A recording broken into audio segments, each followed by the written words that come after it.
Welcome into DRF Daily, DRF Sportsbook's betting live stream, coming at you each and every day that we have football on. And so, without further ado, let's dive into today's fantastic matchup between the Commanders and Eagles. And I don't say that sarcastically. I think this game is going to be a really, really good one. Washington comes into this one plus 10.5.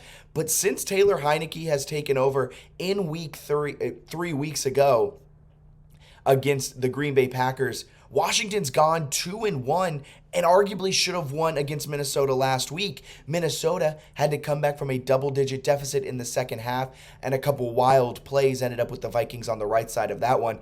But Washington's 2-1 straight up. They're 2-0-1 against the spread, which is really, really good looking if you're a Washington fan, if you're a Washington backer coming into this one. The Eagles, on the other side, they come into this game winning all of their games so far this season, but they're just 2-2 against the spread over their last four, 1-1 over their last two.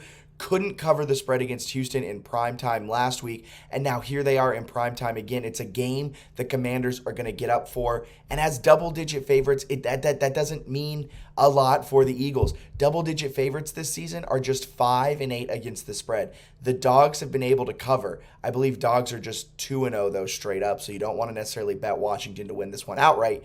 But the pick is Washington plus 10. Double-digit favorites have struggled this season, and historically, the trends are in favor of Washington. Since 1992, the Commanders are 36-19 against the spread against teams with a completion percentage of 64% or better. The Philadelphia Eagles have a 68% completion percentage. Honestly, though, they're one of the best passing attacks in the league when we talk about yards per attempt. They're a rush-first offense. They average 35 rushes per game and just 30 passes per game. But when they do pass, they're extremely efficient. They're one of the best units in the entire National Football League, and that may pose some problems for Washington. But historically, the Commanders have been able to cover the spread against really good passing attacks. Eagles, a couple quick stats. They're 22nd in the league in rush yards per attempt with 4.3. Miles Sanders leads the way with 5 yards per carry, 82 yards per game. It's a little concerning that they're that low in the NFL and they are so adamant on running it, but you can't really question them too much as they come into this game undefeated. They're the lone undefeated team and they're looking really good. Something to keep an eye on though. Philadelphia's had an easier strength of schedule. The higher that SS number is, the better their schedule has been. It takes the average power ranking of every team that they face. So the higher the number, the better the schedule's been. And Philadelphia has a slightly worse schedule strength. Granted, they are outscoring teams 11.2, and you can only play what's in front of you. But it will be interesting to see as Washington's kind of been battle tested with some of the best teams in the NFL. On the flip side, Washington, what might come down to it is that they have a really good rush defense, so they may slow down this rush that good because then it makes Philadelphia pass the ball. And Philadelphia, like I said, one of the most efficient units.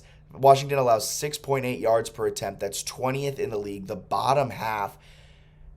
And this is an Eagles team that averages 8.6 yards per attempt. That's really, really, really good. So the pick, Washington to cover, Eagles to win. And I have some history on my side. Washington 15-12 against the spread in Philadelphia since 1992.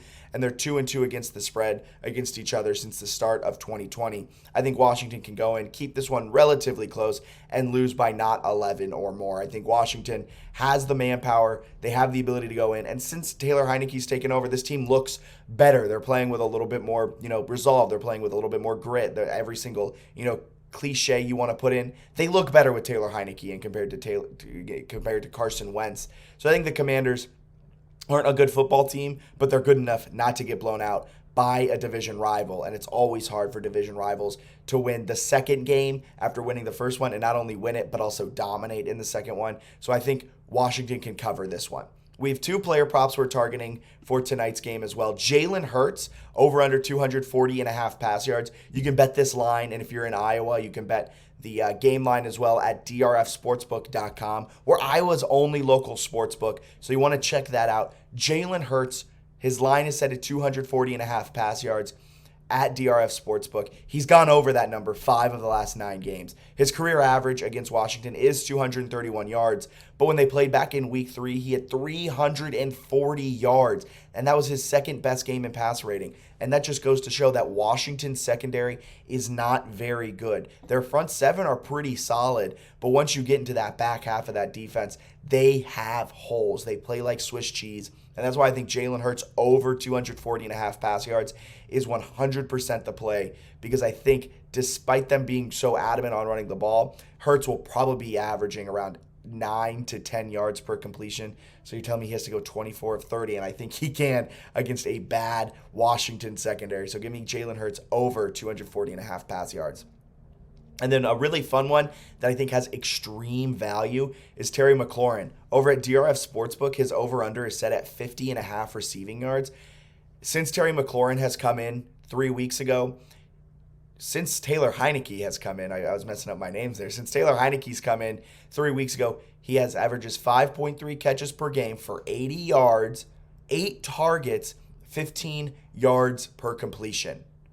Let me run that back to you again. 5 catches, 80 yards, 8 targets, 15 yards per completion. Those are some really good numbers, and that tells me he's Heinicke's number one option. Terry McLaurin, even with Carson Wentz, was still tearing up the league. He's gone over 50.5 receiving yards in 7 of the 9 games this season. Against Philadelphia, he averages 81.4 yards per game.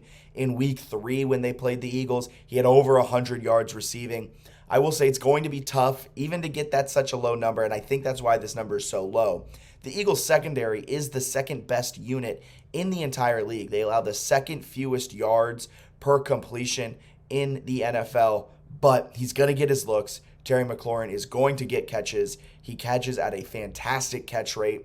He's going to get a large percent of the target share. He's going to get a large percentage of air yards. He's going to get a large percentage of almost every single advanced stat. And I think because of that, Terry McLaurin over 50.5 receiving yards is 100% the play. He's going to get his looks, and I think he's going to get his. So thank you so much for tuning in to DRF Daily. Before we get up on out of here, Commanders plus 10.5 at Eagles. Commanders, since Terry McLaurin, they're 2-1 straight up. They're 2-0-1 against the spread. I think they're going to be able to have what it takes to keep this one relatively close. It's going to be tough for the Eagles to go in and dominate for a second time. They dominated back in week 3, and I don't know if they necessarily can in this one. Plus, double-digit favorites this season, just 5-8 against the spread. Not a good historical trend this season for the Philadelphia Eagles. Jalen Hurts, though, over 240.5 pass yards. That may seem like a lot, but this is a bad Washington secondary. At 240.5 pass yards, I think Hurts will probably be averaging 10 to 11 yards per completion. So you need about 24 completions. They throw it about 30 times. The issue, though, is will the Eagles get up to like this massive lead and just not throw it with Jalen Hurts? That is a real concern. But because I'm going Commanders plus 10.5, I think this game will be close, forcing Jalen Hurts to throw it. He's gone over that total 5 of 9 games. When they played earlier in the season, he had 340 yards. So I like Jalen Hurts to go over his number tonight, as well as Terry McLaurin. I like Terry McLaurin to go over 50.5 receiving yards. He's gone over that in 7 of 9 games. He averages 81 yards per game against Philadelphia in his career. Earlier this season when they played Philadelphia, he had over 100 yards receiving. He's going to get his looks. He's going to get his opportunities. I think you give Terry McLaurin 3-4 catches. He is going to get over that 50.5 receiving mark. So thank you so much for tuning in to DRF Daily, breaking down all of our Monday action. We'll be back on Thursday previewing a fantastic Thursday night showdown. Until then, be profitable. You might want to fade me. We have entered the fade zone. So good luck on your Monday night bets, and talk to you Thursday.